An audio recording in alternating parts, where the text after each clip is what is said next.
Hello and welcome back to another figure unboxing. It has been a couple of months. I just did not have the energy to sit down and unbox figures, but I did have the energy to sit down, lay down, and play video games and watch anime. Which some of you may be happy to hear that I did take your recommendation to heart and finally watched Apothecary Diaries. And it was a solid recommendation. Thank you. I ended up really loving Mao Mao. She's just so cute, so silly, and locked in. Girl is locked in. And I was also locked in because I dove straight into the manga because I'm impatient. I have to know. But I've also been watching Takopi's Original Sin, The Summer Hikaru Died, and Gachi Akuta. And these four, they have been spicing up my life in different ways. I've also beaten Clair Obscur, and all I will say is that it is in the top 3 RPGs of my life. The way I am obsessed with this game, it's not healthy. So I've been trying to bring myself back into reality by playing cozy games like Last Report, V Rising, and Liza P. So what have you guys been up to lately? What have you guys been playing? What have you guys been watching? And any more recommendations on either front? Because I'm always all ears. But enough about me, let's rip into these boxes and unleash the plastic goodness. Today's figures will be characters from video games to console my yearning heart for Clair Obscur. First up today is M4 from Dolls Frontline. This is an older figure as in I bought her a while ago and she's been sitting in my closet until I found shelf space. Old, but new.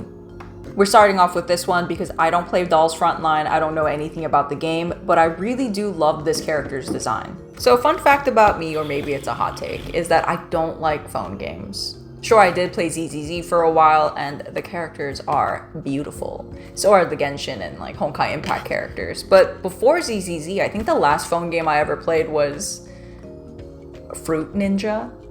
I say that because I think Dolls Frontline is a phone game, which is another reason I will not play Lovers in Deep Space, amongst other reasons.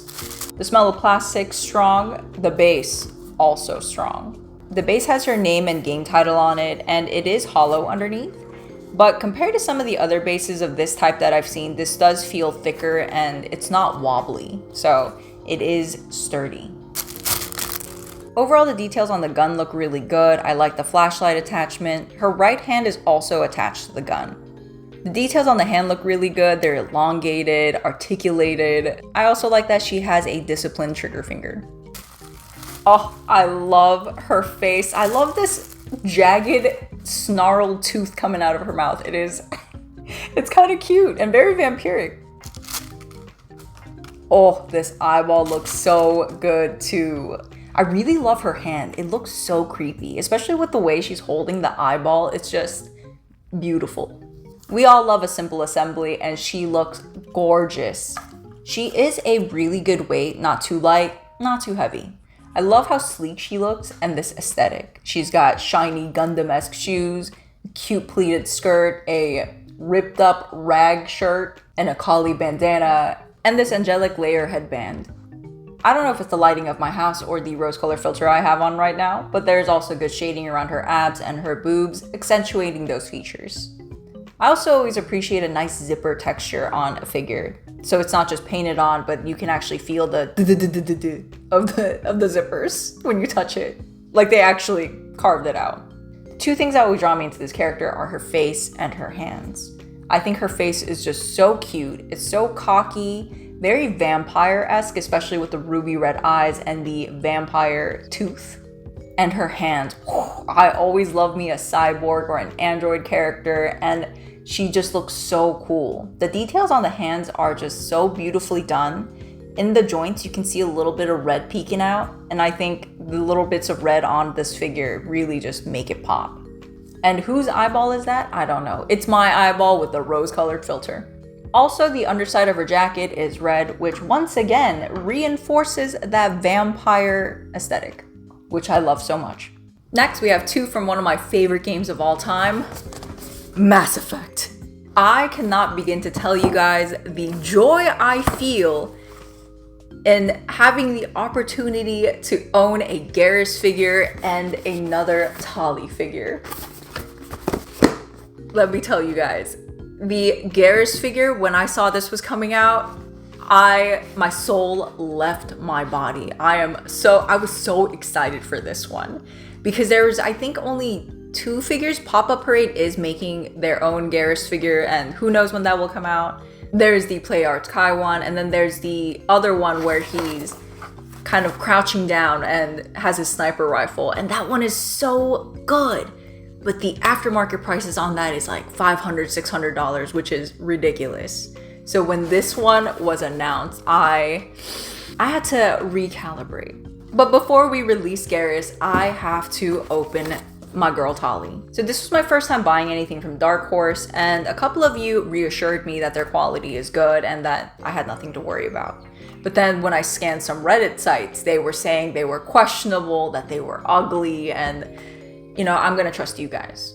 Unlike the plastic busters that we're usually used to, this is entirely cardboard, like a carton of eggs from Costco. She comes in one piece. She looks so good. She's got a dumpy.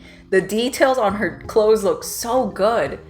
When I first saw the photos online, I thought the pose was a little bit stiff and a little awkward, but when I replayed the game, this is how she stands, and this is what she does. I do like the base. It's sturdy, hollow, and I like the design on it. It's the Paragon and the Renegade symbols joined together. That's cute. I think they did a really good job on the details of this figure. Her clothing does have a lot of texture and details and accents that could be a lot. Like all the hexagon patterns on her outfit, there is texture to it. I've always loved her chicken feet and her pterodactyl calves, and I think they did a really good job making it prominent. A lot of people who played Mass Effect did romance her. I, myself, have never romanced her because how could I when Garrus exists? But I know that she is a fan favorite. And one of my favorite questions to ask people who played Mass Effect is, who did you romance? And why was it Garrus? And if not Garrus, why was it Tali? I mean, I understand. She's cute. She's got those dino hands, dino feet. She's dynamite. I will point out that there are some paint mishaps. There's some paint splotches, mispaints. But overall, sculpt-wise, I think they did a fantastic job. Just like Tali's box, Garrus's box is also very sturdy, but double the size. Just the box alone, he looks so... I love my bird lizard man. This thing is huge.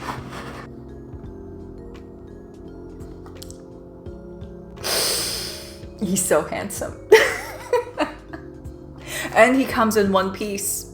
A gentleman. You know, I don't know what happened to me. When I was playing the trilogy, first Mass Effect, I saw Garrus and I was like, oh. But then by Mass Effect 2, I was like, oh, do you want to be my boyfriend? His base is just like Tali's, simple, sturdy, hollow, with a Paragon and Renegade symbol. I don't know how I feel about the circumference of the base. It is quite large, and I feel it could have been slightly smaller. The figure is also a good weight. He is a lot heavier than Tali. Tali weighs as much as like 1 tangerine, and Garrus feels like at least 4 or 5 Fuji apples. He looks fantastic. I think they used a really good shade of blue for his armor. Details are nice, the rivets, the reptilian fingers and feet look really good. The dome shape in his armor look good. It's very excellent. The details are there, but the paint job is once again a little bit lacking. But overall, the paint job is, I think, much better than Tali. They put in some more effort for the wear and tear aspect, and there's less bleeding over in the paint job. But objectively, I think the worst part on him is the sniper rifle. The details on it are a little bit muddy, the paint job is a little meh, but the rest of him I think looks fantastic. When we rise up to his beautiful face, I like that he comes with this visor, very cool addition, and I like that smooth, gelled, spiky hair, like a Sonic trying to take you out to a Met Gala. Though I think they made him look a little bit more gaunt. They made him look more like a bird here.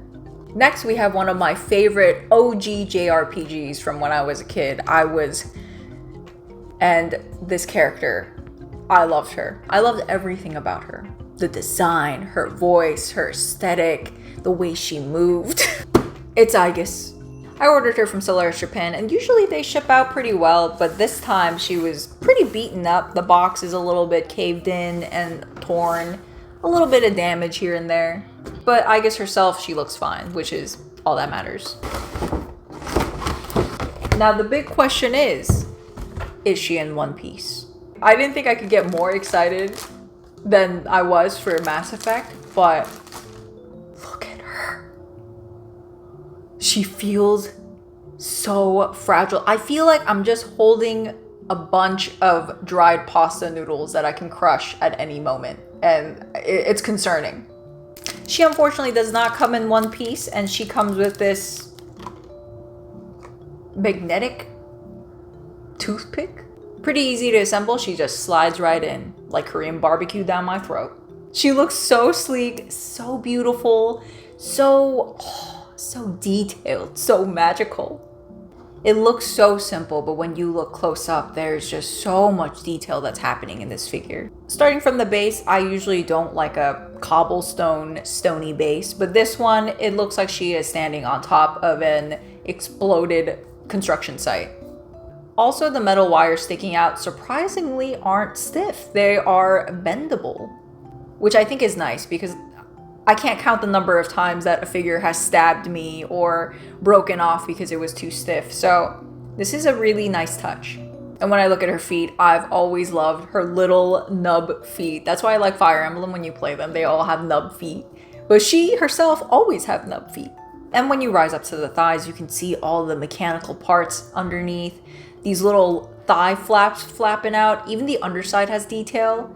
You can see her name just stamped into her thigh. That is an insane detail. I love all the places that they chose to show her mechanical parts. They're so well done.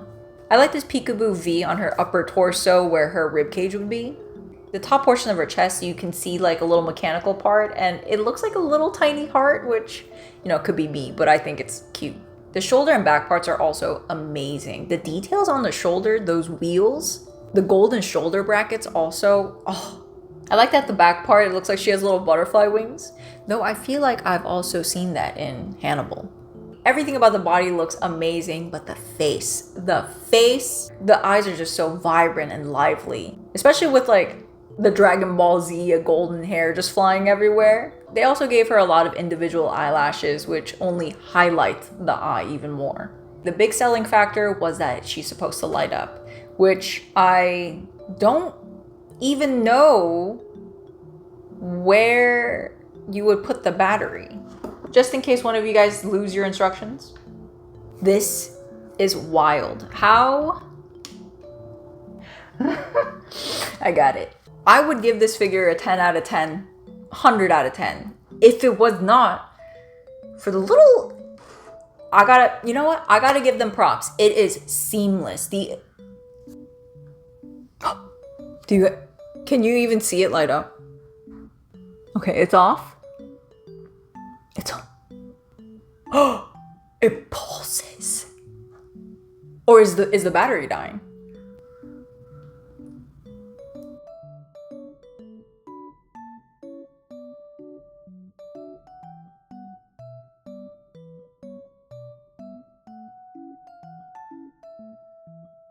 Oh my god. It looks... Okay, I can't lose this, but it is even cooler than what I had imagined. I brought another magnet just in case I lose this stick. I need to make sure that it'll be operable. Oh, other magnets work. Give me Metis. I was definitely concerned when I first saw this figure because the price was a little bit high for what I thought it would be, but definitely worth the money. It is so detailed. The light up works so well. And I've definitely had figures that were supposed to light up, but after a few times, they just kind of... So hopefully this doesn't happen to her, but so far, it's looking good. This is the one. These 4 are all I have for today, and what an unboxing. It's been a few months since I've unboxed a figure, but now I feel so energized, so rejuvenated. The thrill of opening a great figure just revitalizes me. And let me know which one was your favorite. Thanks for stopping by. Hope you had fun, and I will see you guys next time. Goodbye.